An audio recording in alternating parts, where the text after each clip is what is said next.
Hello students हम कर रहे हैं क्लास 11th का अकाउंट का पेपर जिसका पेपर कोड है 055। चलिए स्टार्ट करते हैं बिना टाइम वेस्ट करे क्वेश्चंस जो 2026 की प्रिपरेशन है। अकाउंट्स क्लास 11 2026 एनुअल एग्जाम की प्रिपरेशन चल रही है।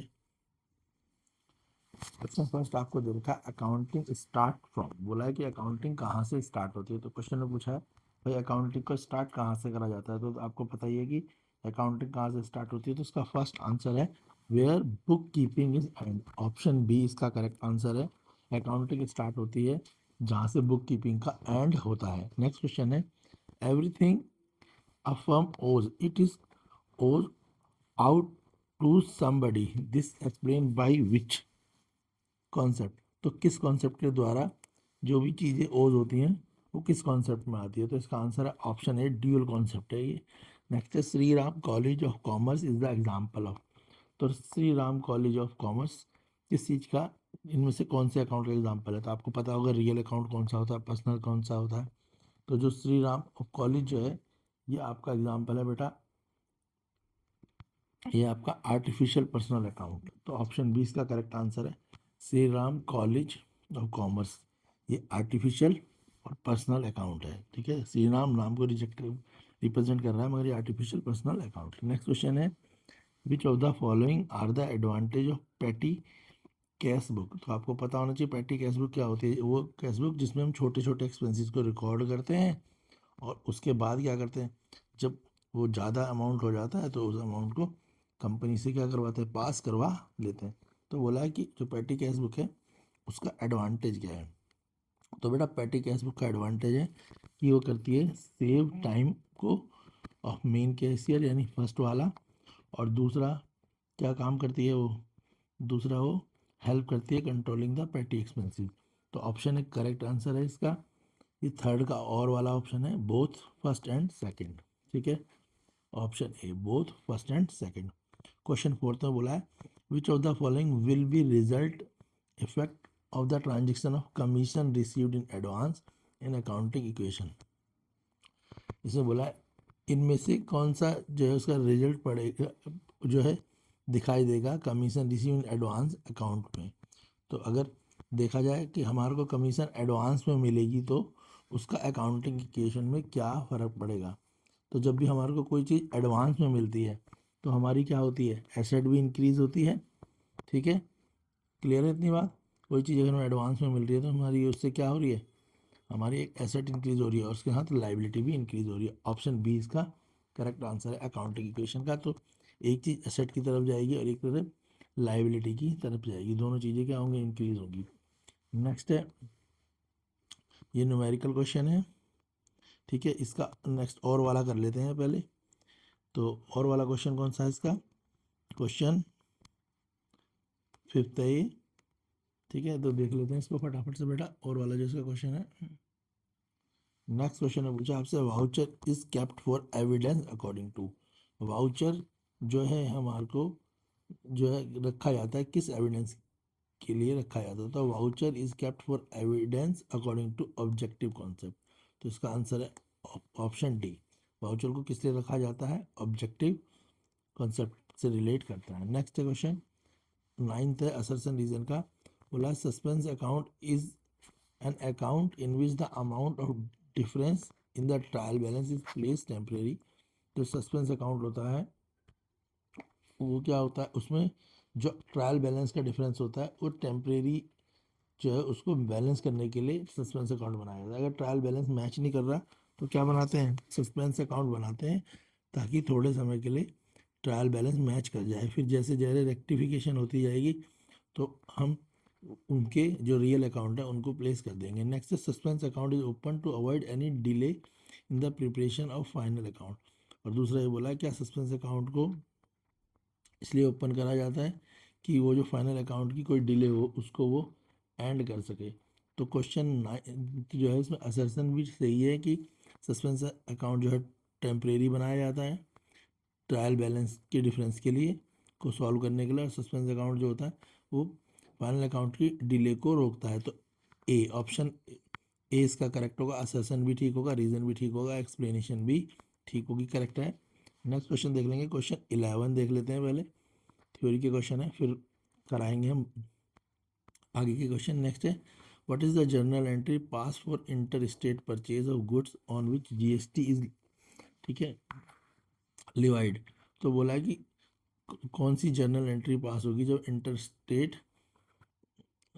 परचेज करा जाए गुड्स जिसमें आपका जीएसटी भी एप्लीकेबल हो। तो ये दोनों चीज़ें पूछी गई है, जीएसटी भी इसमें क्या होना चाहिए, एप्लीकेबल होना चाहिए। तो देखो इसमें जो एंट्रियाँ दे रखी हैं, एक है जब आपने कोई परचेज करा तो purchase debit input CGST, input SGST, और डेबिट कैश हो गया तुम्हारा क्रेडिट।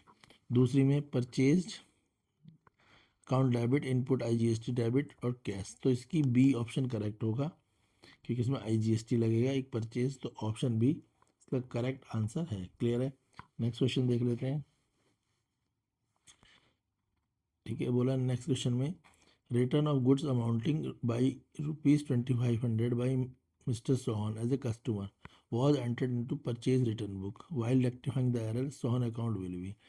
तो क्या हुआ, रिटर्न करें गुड्स 25,000 के बाई मिस्टर सोहन, एक कस्टमर है, ठीक है, और गलती से वो जो रिटर्न करे थे उन्हें हम परचेज रिटर्न में डाल दिया है, ठीक है। तो रेक्टिफाई करनी है वो एंट्री। तो रेक्टिफाई एंट्री बेटा इसकी क्या होगी, इसकी रेक्टिफाई एंट्री होगी क्रेडिट हो जाएगा इसमें, क्या क्रेडिट हो जाएगा इसमें बाई 5,000 रुपीज़ से। तो इसकी एंट्री बी करेक्ट आंसर होगा इसका, ठीक है। नेक्स्ट है फिर नेक्स्ट एंट्री है आपकी इसी की, ये वाली देख लेते हैं। Question 13 cheque issue but not present for payment will reduce the balance as per cash book.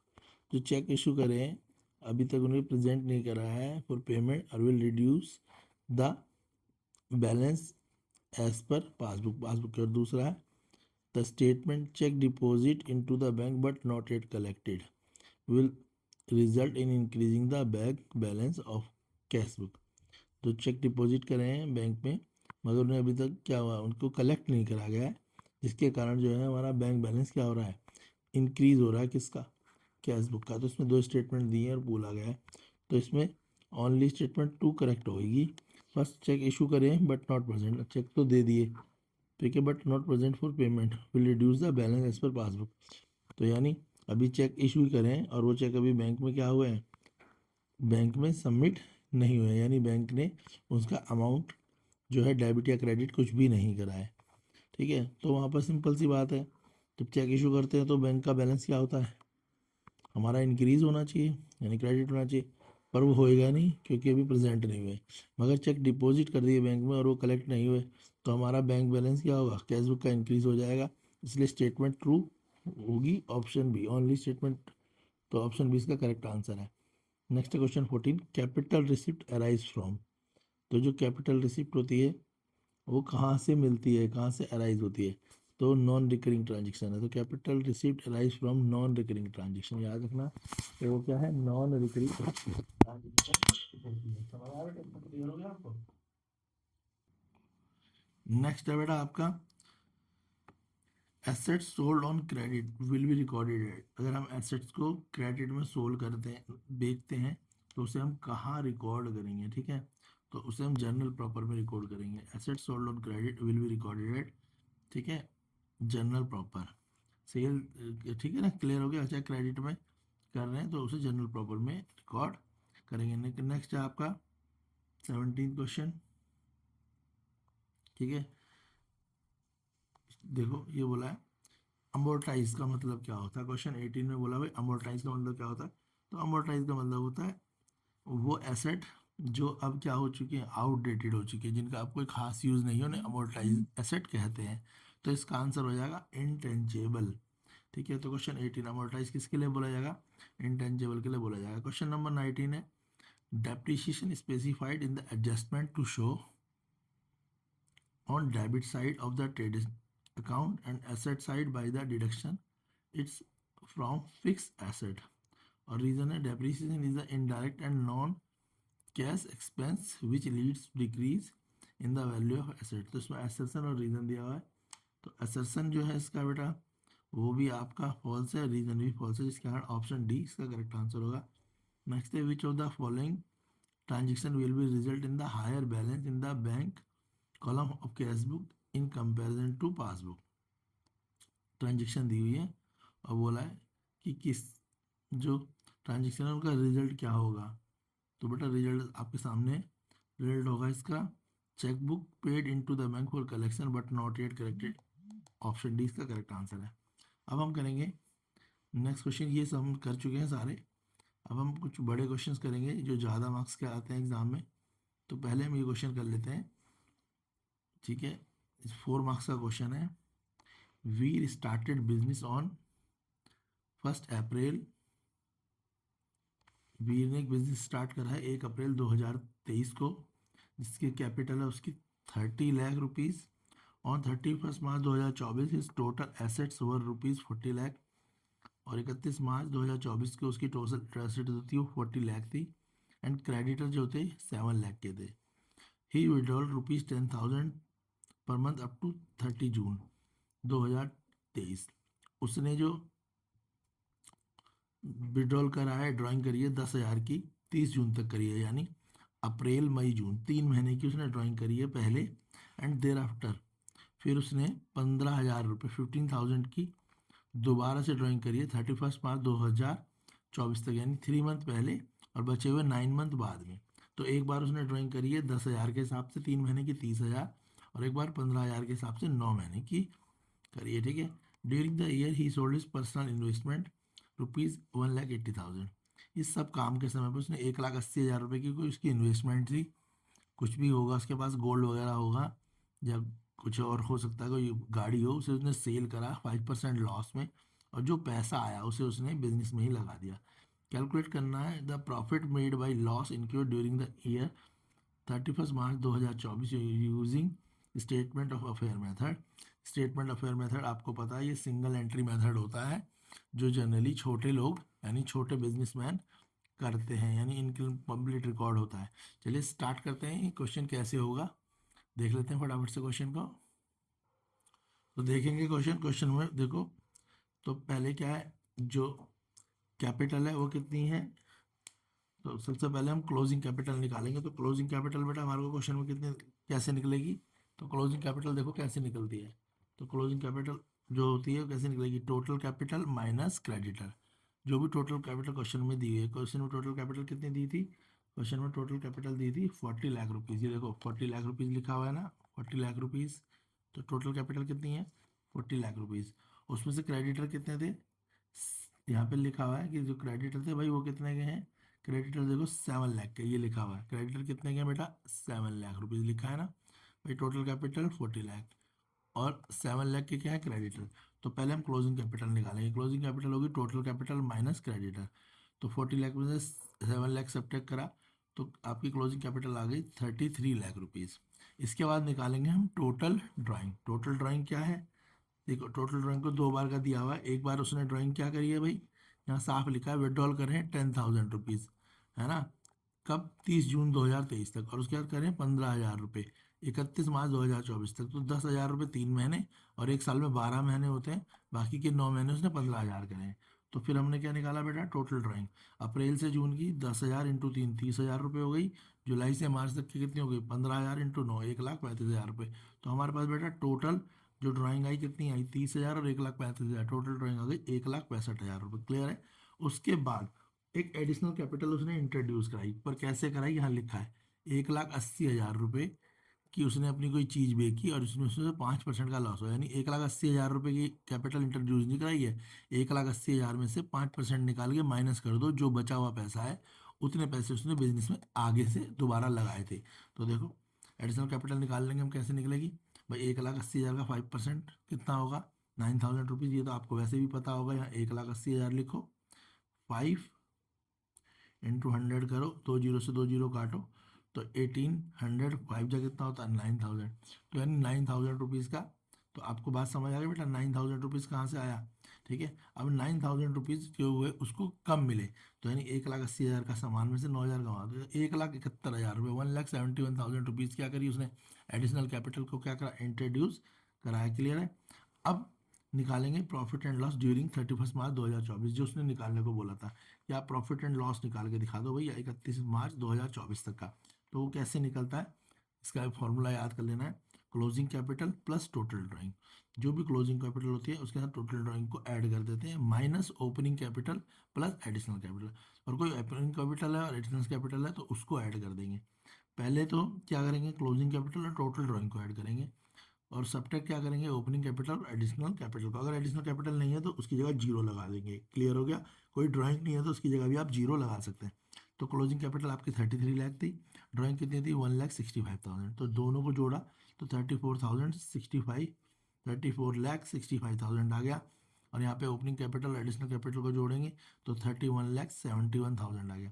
इसमें से इसको माइनस कर देंगे तो 2,94,000 रुपये जो आपका प्रॉफिट एंड लॉस आया during the session of 31 March 2024 के लिए। क्लियर है बेटा, क्वेश्चन समझ आ गया होगा। नेक्स्ट क्वेश्चन देख लेते हैं। नेक्स्ट क्वेश्चन आपको दे रखा है यहाँ पे एक एक्सट्रैक्ट दे रखा है, यानी ट्रायल बैलेंस का एक छोटा हिस्सा दे रखा है मिस्टर नवीन के लिए 31 मार्च 2024। यहाँ पे दे रखा है सन्डे डेटर 91,000 के, और जो प्रोविज़न बनाया ना बैड डेप्ट के, अगर किसी प्रकार का कोई लॉस आता है तो उसमें 5,000 रुपये तक का जो लॉस है यहाँ से कवर हो जाएगा। प्रोविज़न का मतलब होता है कभी फ्यूचर में मतलब एक ऐसा रिजर्व निकालना जिस अगर कोई उससे रिलेटेड लॉस आए तो उसको यहाँ से कवर किया जा सके। तो बैड डेप्ट प्रोविज़न बनाया गया है बैड डेप्ट का 5,000 रुपये, सन्डे डेटर कितने 91,000 के। कुछ इन्फॉर्मेशन दी है, राइट ऑफ फर्दर बैड डेप्ट 1,000, ठीक है। एडिशनल इन्फॉर्मेशन में कुछ और भी बैड डेप्ट थे वो 1,000 के थे। प्रोवाइड करा प्रोविजन फॉर बैड डेप्ट एंड डाउटफुल डेट पर 5% पर एनम ऑफ सन्डे डेटर। सन्डे डेटरों पे 5% के हिसाब से जो है एक डाउटफुल डेट भी बनाया गया है। आपको दिखाना है कि जो भी आइटम्स है उनको फाइनल अकाउंट में दिखाना है 31 मार्च 2024 के लिए। तो देखो बेटा कैसे इस एक्सट्रैक्ट को यूज़ करके हम क्वेश्चन को सॉल्व करें। तो हमारे को फाइनल अकाउंट निकालना है 31 मार्च 2024 के लिए। तो बेटा देखो सिंपल सी बात, पहले न्यू डेटर क्या है, न्यू डेटर है। क्लियर हो गया, न्यू डेटर इक्वल टू होता है original debtor minus further bad डेप्ट। याद रखना क्या होगा, original debtor minus further bad डेप्ट। तो न्यू डेटर कितने थे 91,000 के, देखो यहाँ पे लिखा हुआ है। सन्डे डेटर कितने के 91,000, और क्रेडिट कितने 5,000 के, ठीक है ना।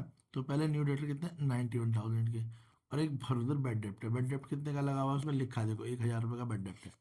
तो 91,000 से 1,000 माइनस कर देंगे तो हमारा जो प्रोविज़न निकलेगा, जो हमने प्रोविज़न निकलेगा वो क्या, फॉर बैड डेप्ट का क्या होगा 90,000, और उसमें 5% निकालेंगे यानी 4,500 रुपीज़ का हमारा प्रोविज़न बन रहा है। क्लियर हो गया, 4,500 रुपीज़ का। अब यहाँ पे प्रॉफिट एंड लॉस, ठीक है, डेबिट अकाउंट निकालेंगे तो इसका फॉर्मूला क्या होगा, इसका फॉर्मूला होगा एग्जिस्टिंग बैड डेप्ट, कोई पुराना बैड डेप्ट है तो वो, फिर कोई फर्दर बैड डेप्ट, कोई नया बैड डेप्ट है वो, प्लस न्यू प्रोविज़न, और कोई तुम जो नया प्रोविज़न है वो। और उसमें से हम जो जब हमने बिजनेस स्टार्ट करा था उस टाइम पे कोई प्रोविज़न था वो उसे माइनस कर देंगे। तो क्या क्या ऐड करेंगे, कोई अभी बैड डेप्ट है वो, कोई आगे का बैड डेप्ट आ रहा है वो, या कोई प्रोविज़न, इनको ऐड कर देंगे और एग्जिस्टिंग प्रोविज़न को क्या करेंगे माइनस कर देंगे। तो देखो एग्जिस्टिंग बैड डेप्ट तो कुछ नहीं था, जीरो था। फर्दर बैड डेप्ट अभी निकाला था 91,000 रुपीज़ पे 5% निकाला, है ना। तो वो क्या है 45,000, तो न्यू प्रोविज़न निकाला, और फर्दर बैड डेप्ट 1,000 रुपये था जो क्वेश्चन में दिया हुआ था, तो इनको ऐड कर दिया। और हमारे को प्रोविज़न कितना दिया था 5,000 का, देखो गौर से देखो यहाँ पे प्रोविज़न कितना है बैड डेप्ट का 5,000 रुपीज़ है या नहीं है, ये रहा 5,000 रुपीज़ का प्रोविज़न है। फर्दर बैड डेप्ट कितना है 1,000 रुपये का, और अभी जो हमने निकाला था वो आपको पता ही है। इन दोनों को ऐड कर देंगे तो 5,500, और यहाँ 5,000, 5,500 में से 5,000 माइनस करेंगे तो 500 रुपये आएगा। तो profit and loss debit bad डेप्ट आ जाएगा आपका 500। तो इसका आंसर क्या आ जाएगा बेटा 500 रुपीज़ आ जाएगा। क्वेश्चन क्लियर हो गया, ठीक है। तो हम कर रहे हैं क्लास 11th का एनुअल एग्ज़ाम प्रिपरेशन 2026 के लिए। तो इन क्वेश्चंस को करिए, और अकाउंट्स के और भी बहुत सारे वीडियोस चैनल पे हैं उनको देखिए ताकि आपके एग्ज़ाम में आपको बेनिफिट मिले।